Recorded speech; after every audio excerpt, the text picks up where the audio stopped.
Depois de aceitar a obra de Deus nos últimos dias, ela prega o Evangelho ao Pai. Meu pai ansiava pelo retorno do Senhor havia 30 anos. Se soubesse que o Senhor Jesus retornara, certamente ficaria tão feliz quanto eu. Mas o pai dela não aceita e tenta impedir a crença dela em Deus Todo-Poderoso de várias formas. Eu estava sofrendo. Não sabia o que faria se fosse expulso de casa. Eu não tinha para onde ir. Diante da perseguição do pai, como ela busca a verdade e o que ela escolhe?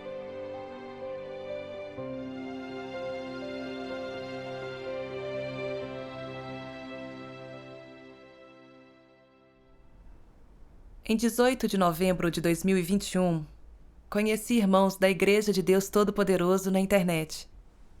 Lendo as palavras de Deus Todo-Poderoso, eu me convenci de que Ele é o Senhor Jesus retornado. E aceitei a obra de Deus Todo-Poderoso nos últimos dias. Graças a Deus. Logo quis compartilhar essas boas novas com a minha família, especialmente com meu pai. Ele era cristão desde os 30 anos e ansiara pelo retorno do Senhor todo esse tempo. Se soubesse que o Senhor Jesus retornara, certamente ficaria tão feliz quanto eu. Mas quando falei ao meu pai do retorno do Senhor, ele me mandou não acreditar. A Bíblia não diz que Deus retornará encarnado, ele disse. Deus descerá numa nuvem para arrebatar os crentes para o reino dos céus. São noções sobre como o Senhor retorna. Como você comungou com ele? Eu disse: meu pai, o Senhor Jesus disse que nos últimos dias viria como Filho do Homem. Ele disse: como o relâmpago sai do Oriente e se mostra no Ocidente, assim será a vinda do Filho do Homem. Como dito nos dias de Noé, assim será a vinda do Filho do Homem. Por isso, ficai prontos, porque quando não penseis, virá o Filho do Homem. Amém. Esses versículos dizem que o Senhor vem como o Filho do Homem. Então, Deus vem encarnado como o Filho do Homem. Mas meu pai disse: o Senhor Jesus é o Filho do Homem. É impossível que volte como o Filho do Homem. Ele virá numa nuvem para nos levar para o céu. Eu disse: o Senhor não retorna só numa nuvem. A Bíblia profetiza que ele retornará de duas formas. Ele vem encarnado em segredo e depois vem numa nuvem. Apocalipse diz: eis que venho como ladrão, pois, se não vigiares, virei como um ladrão. E Mateus 25:6 diz: à meia-noite ouviu-se um grito, o noivo, saí-lhe ao encontro. Essas profecias dizem que o Senhor Jesus voltará como um ladrão. Quer dizer que ele vem em silêncio, sem que ninguém saiba. Sim.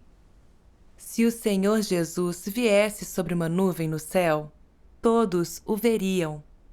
Como essas profecias se cumpririam? Certo. Nos últimos dias, Deus vem em segredo, como o Filho do Homem encarnado, para fazer a obra de julgamento. As virgens sábias ouvem a voz de Deus e recebem o Senhor. Elas são julgadas e purificadas pelas palavras de Deus e transformadas em vencedoras. Então, os grandes desastres acontecerão. E o estágio da obra secreta de Deus na carne é concluído.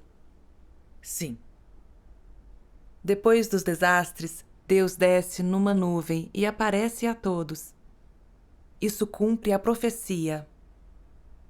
Eis que vem com as nuvens, e todo olho o verá, até mesmo aqueles que o traspassaram, e todas as tribos se lamentarão sobre ele. Amém.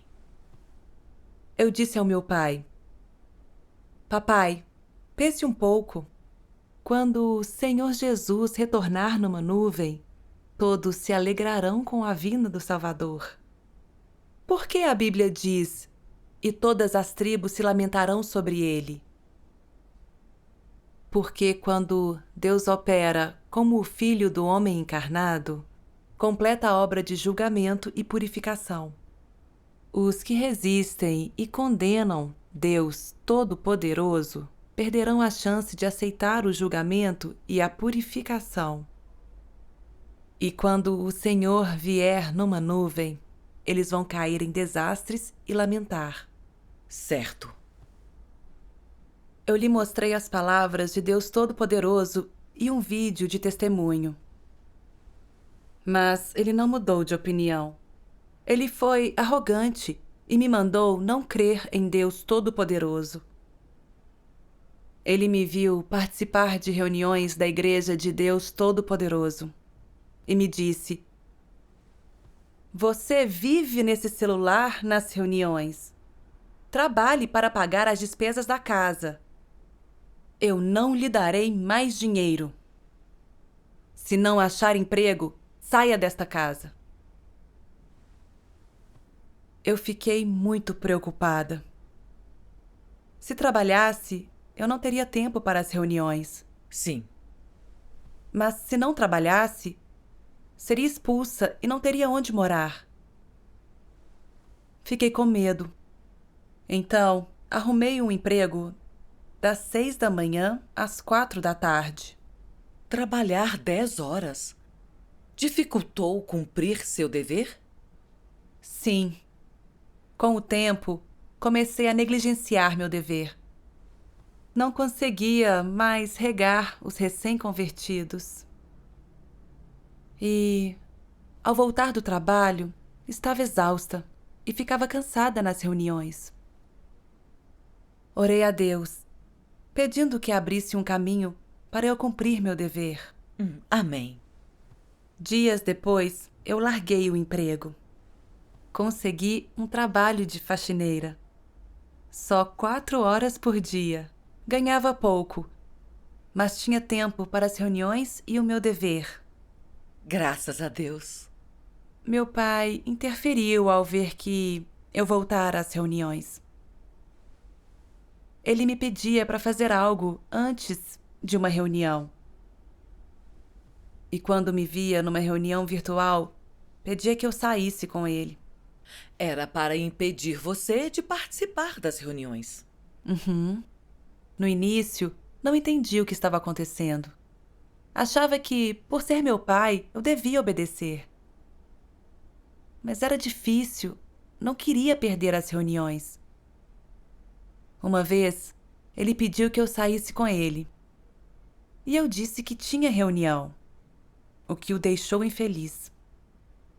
No início, eu não soube lidar com isso. Mais tarde, os irmãos leram algumas das palavras de Deus Todo-Poderoso que me ajudaram a ver as coisas com maior clareza.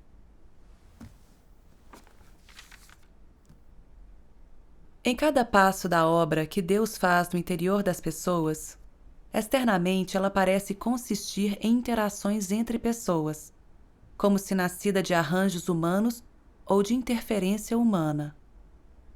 Nos bastidores, tudo é uma aposta entre Satanás e Deus, exigindo que as pessoas deem testemunho de Deus. Quando Jó foi provado, Satanás fez uma aposta com Deus. O que aconteceu a Jó foi interferência dos homens.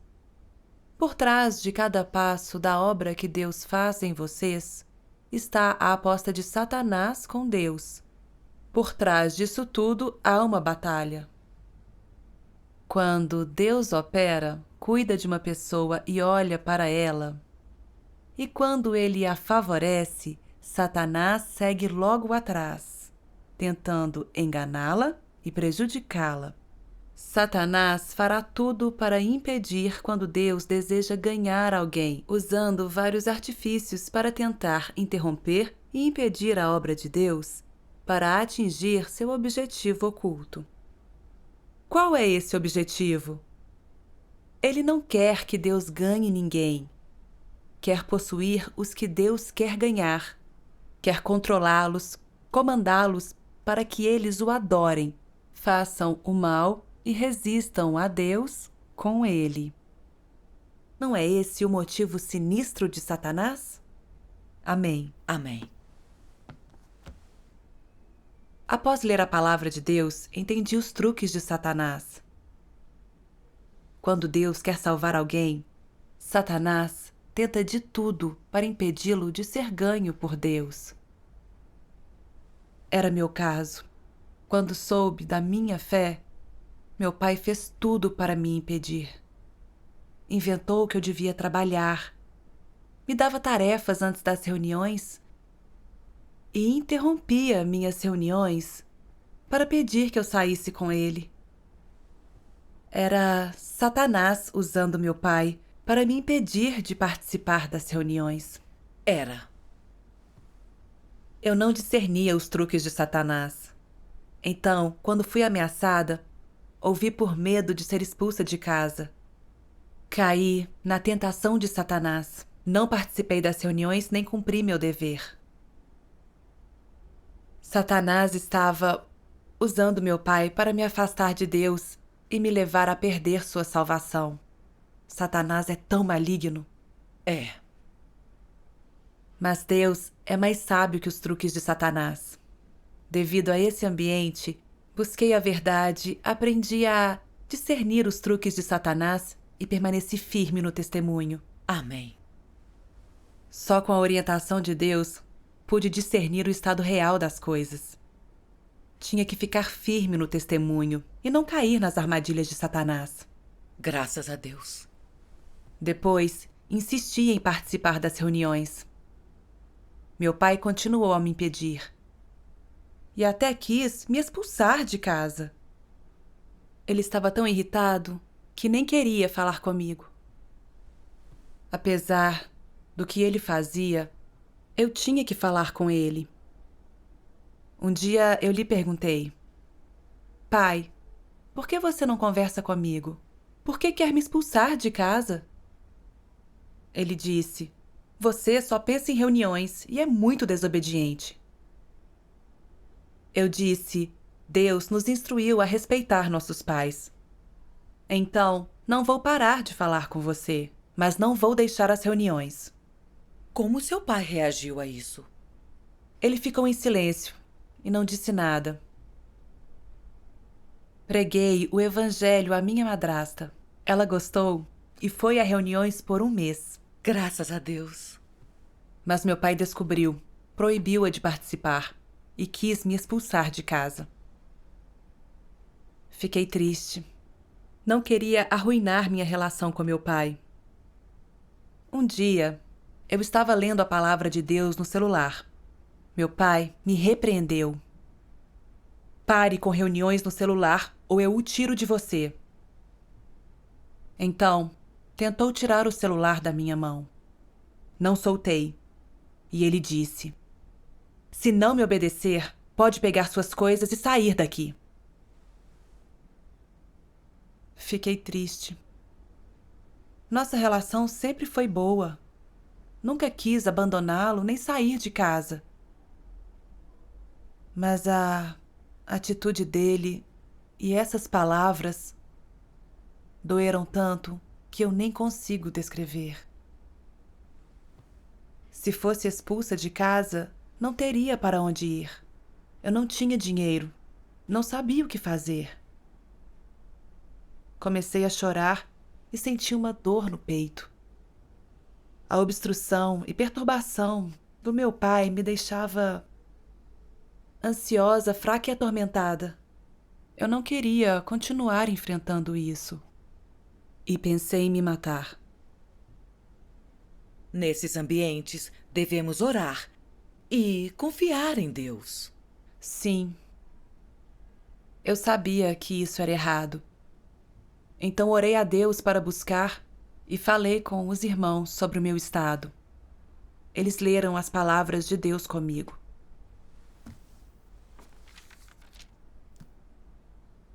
Se ocorre algo não alinhado às suas noções, mas você consegue deixá-las de lado e conhecer os atos de Deus, Se em meio aos refinamentos você demonstra amor por Deus, então isso é dar testemunho. Se seu lar é pacífico, você desfruta os confortos da carne, ninguém o persegue, seus irmãos na igreja obedecem a você. Você consegue mostrar que ama a Deus? Essa situação pode refiná-lo? Só através do refinamento seu amor por Deus é demonstrado. E só através de coisas não alinhadas com suas noções você pode ser aperfeiçoado. Com o serviço de muitas coisas contrárias e negativas, e pelo emprego de todo tipo de manifestações de Satanás, suas ações, acusações, perturbações e enganos, Deus lhe mostra claramente a horrenda face de Satanás e aperfeiçoa a sua habilidade de distinguir Satanás, para que você odeie Satanás e o abandone. Não desanime, não seja fraco e esclarecerei as coisas. A estrada para o reino não é tão fácil. Nada é simples assim. Querem que as bênçãos venham fácil, não querem? Hoje todos enfrentarão provações amargas. Sem isso, seu amor por mim não se fortalecerá e vocês não me amarão de verdade. Mesmo que essas provações sejam pequenas, todos devem passar por elas. Só sua dificuldade variará. As provações são uma bênção minha. E quantos de vocês vêm com frequência implorar de joelhos as minhas bênçãos?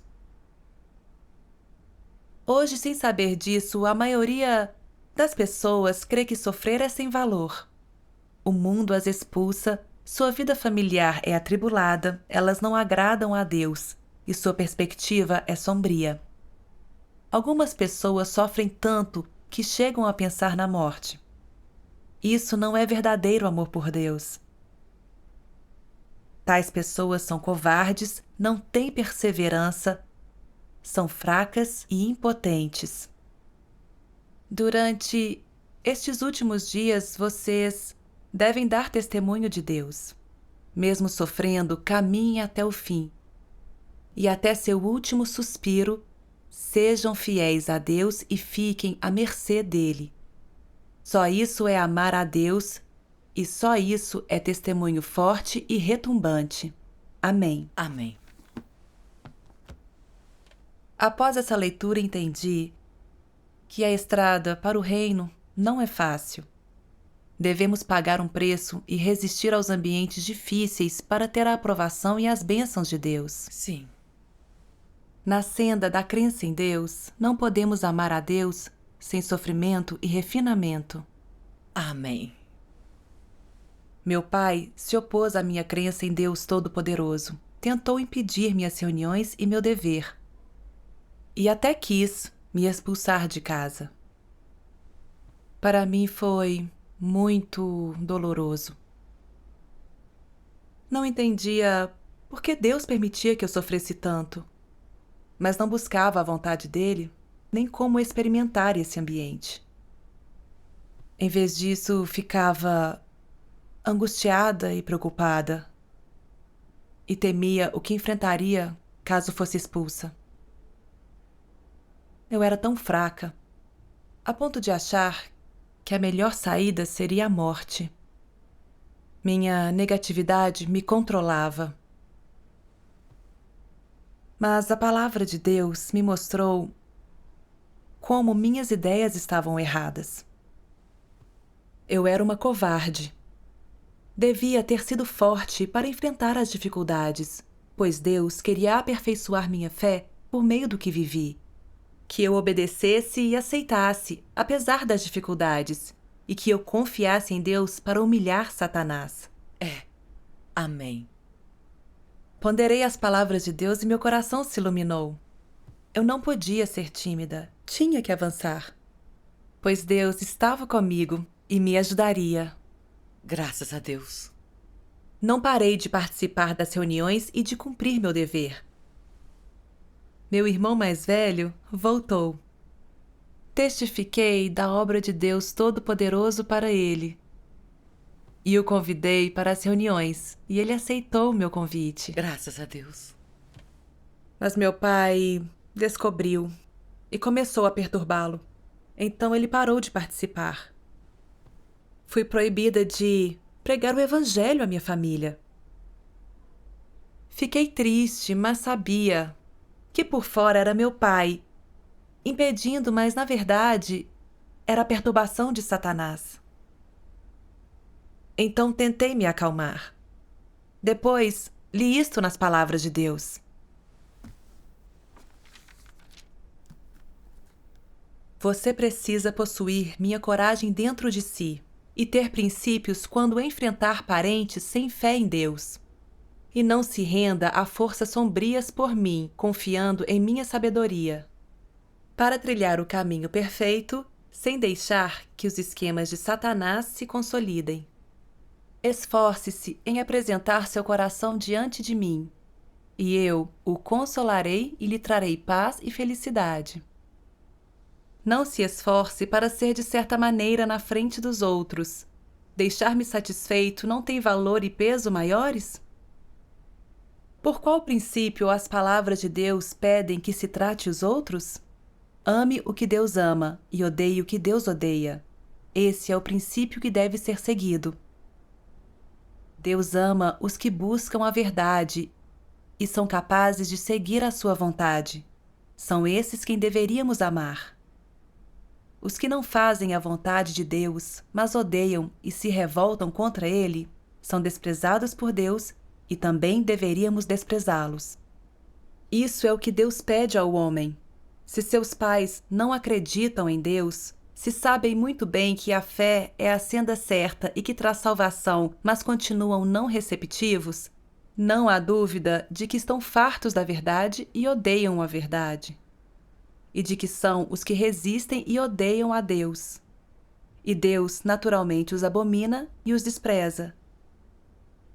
Você conseguiria desprezar esses pais?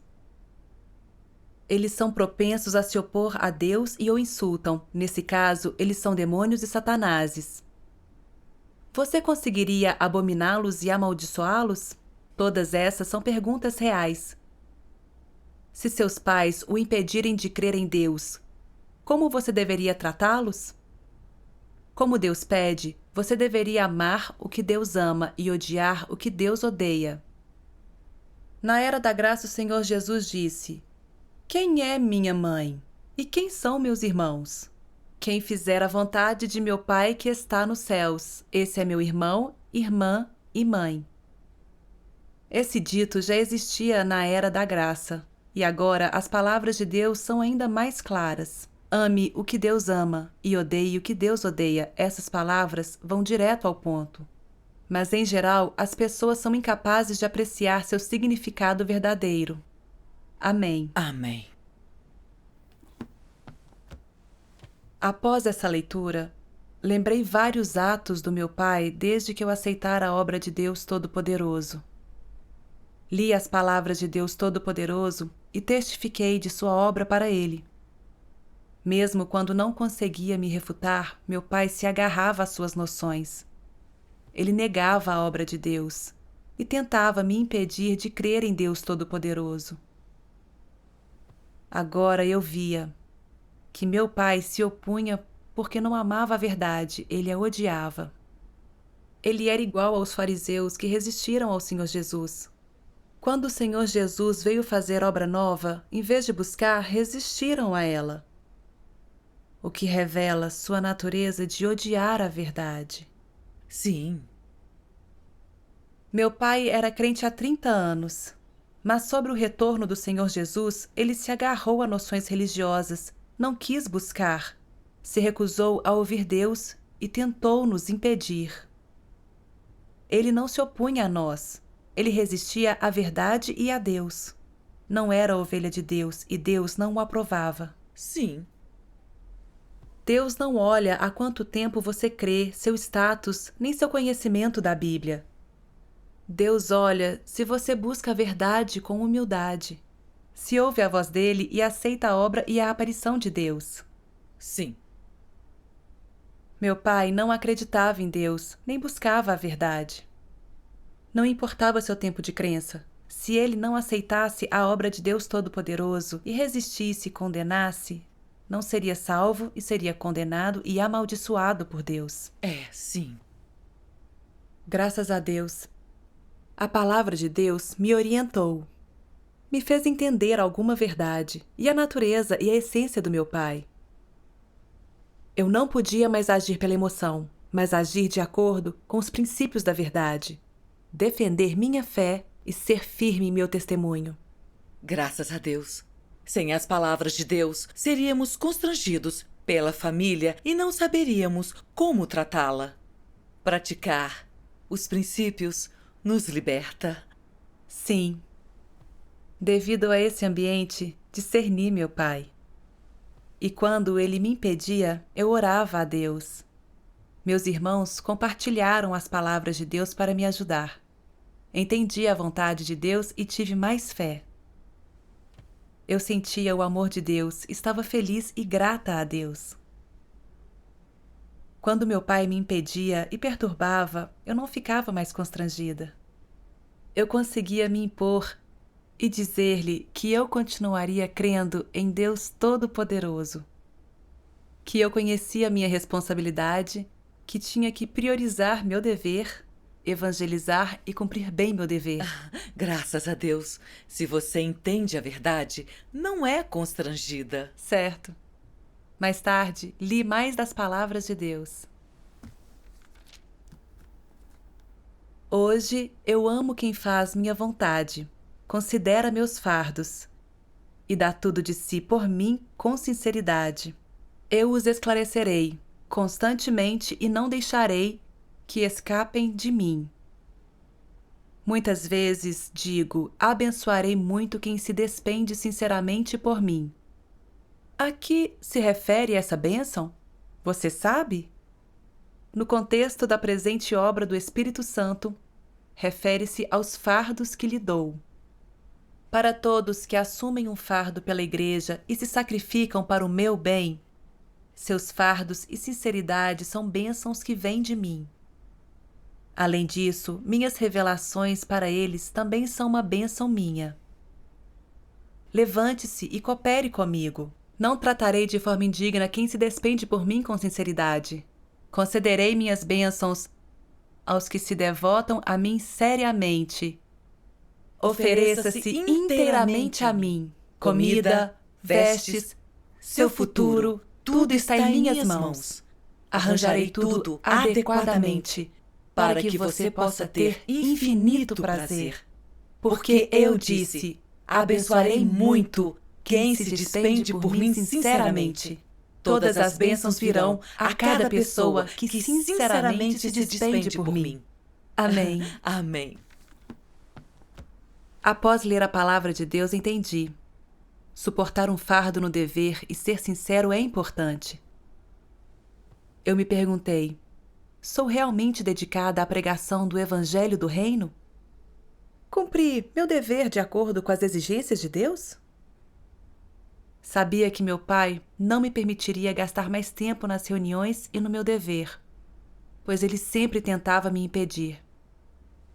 Se quisesse me dedicar ao trabalho evangelístico, tinha que sair de casa para pregar o Evangelho.